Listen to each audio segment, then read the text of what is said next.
While there are a lot of videos out there on how to sell on Amazon, a lot of them don't really tell new sellers the truth about selling. New sellers fail because of all the misinformation on the process. A lot of gurus make it sound so easy to make money selling on Amazon. While it's an amazing opportunity, it's a lot more time, effort, and work than they're letting on. Their simplistic way of looking at things have led many sellers to lose both their time and their hard-earned money. So today, I'm going to share some of the 7 biggest mistakes you can make selling on Amazon and what you can do to avoid these mistakes. These never revealed strategies have helped us at Tactlaunch have an excellent success rate launching products on Amazon. At Tactlaunch, we've seen it all. Good products, bad products, successful sellers, and those that are, well, not doing so well. So in all our years of helping people sell on Amazon, here are the most common things that cause people to fail. So the first one may surprise you. It's using software. Yes, software. Product that you find using software like Helium 10 or Jungle Scout are seen by hundreds, if not thousands of other people who are also looking to sell on Amazon. What then happens is the niche is flooded with dozens of new sellers and a price war will ensue. Remember, there are over 2 million Amazon sellers and hundreds more starting every single day. Sellers on Amazon aren't only in the US, they're all around the world. If you find a good product to sell, it doesn't mean you're the only one who has seen and found that product. The criteria that most gurus recommend is the same criteria that everyone is using. And that in itself is why most people fail. Everyone is doing the same thing. So the solution here is quite simple. Use software to help you spot trends only. Don't simply rely on criteria that's floating around the internet, because every other private label seller is using the same criteria, which in itself is creating too much competition. In fact, the biggest success we've seen is from the people who focused on building a brand rather than finding the perfect product. So finding an opportunity using software is just the start of actual product research. It simply points that you are in the right direction. What you do after this will either make or break your product.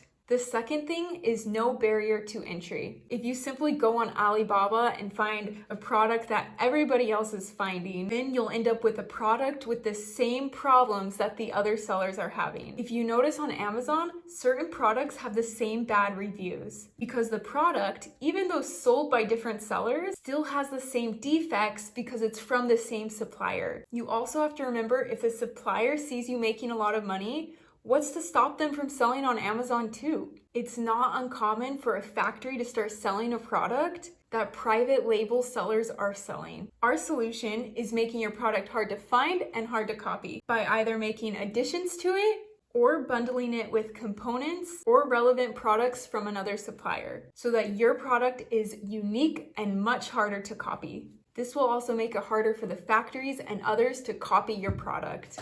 The third problem is by focusing on product criteria rather than solving a problem for your customers. A good example of this is the recommendation that a product should be small enough to fit in a shoebox. While this helps with delivery costs on Amazon, it makes no sense to restrict yourself to a product like this if having a bigger product with higher shipping costs solves the problem for your customers.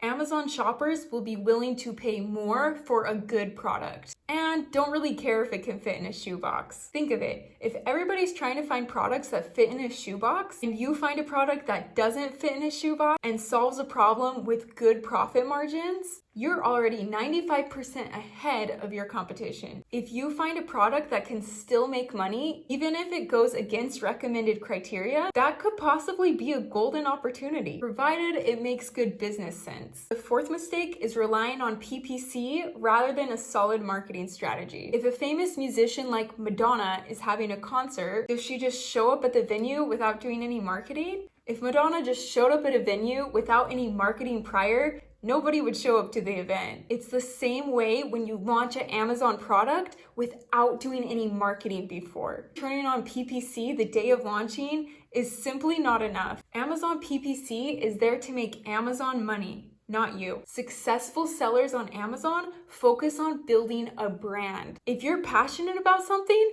Find a product in that niche and grow a loyal following of people who share the same passion. These will be your first customers and most loyal brand ambassadors. With this fan base, when you launch on Amazon, it will show the algorithm that your product is popular and push it to the top of the first page. One thing that can't be taken away from you is a loyal brand following. This makes it much easier to launch other products under your brand. So use PPC as a backup marketing method and not as the primary one. The fifth mistake is not enough protection on the brand and product.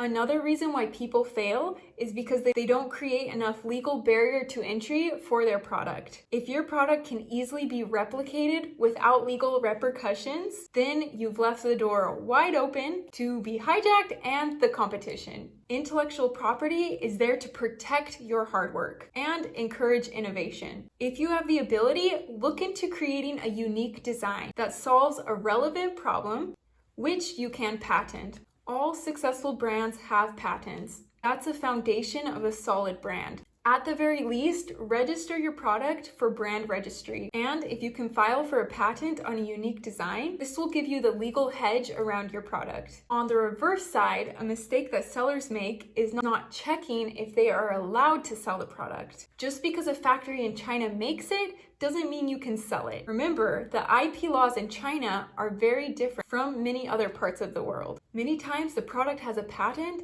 and a new seller may not be aware.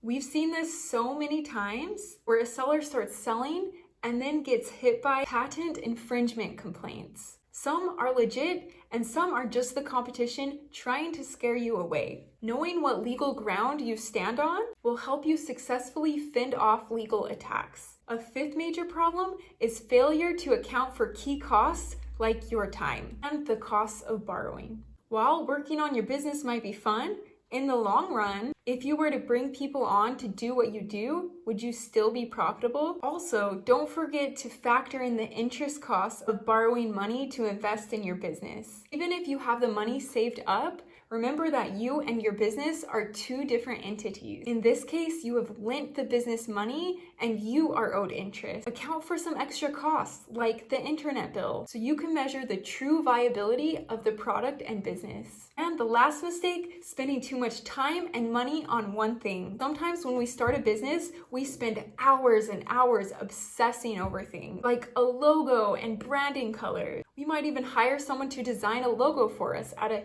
huge cost. Picking a name might also take days or weeks. Spending too much time on one thing does not guarantee your success. What's the point of having a perfect brand or logo if the product is defective? Spend your money wisely and on the most critical things first. So in conclusion, while selling on Amazon can be profitable, it's not as easy as some people on the internet make it seem. Initially, it is a full-time job that requires all your time and effort. At Tactlaunch, we use these and many more strategies to help our clients sell successfully on Amazon. The reason why our customers at Tactlaunch succeed is because we follow these and many more advanced strategies when launching a product on Amazon. We think and do things differently. And by doing things differently, we don't mean taking uncalculated risks. We take hundreds of hours of tedious preparation and planning to launch a product. If you're not doing this amount of work, then you most likely will not be successful. Happy selling, everyone!